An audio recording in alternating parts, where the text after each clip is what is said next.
Celebration today at Cirrus in Duluth. The company unveiled its multi-million-dollar expansion. A year ago, Cirrus Aircraft announced its purchase of the facility once occupied by AAR.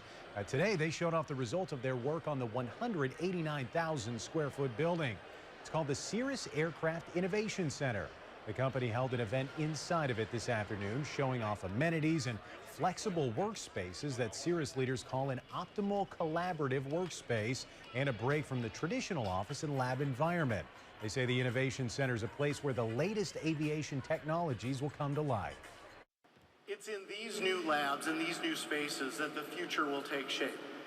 With intelligent aircraft architecture, concepts for simplified vehicle operations, advanced materials and processes, automated systems, and much, much more.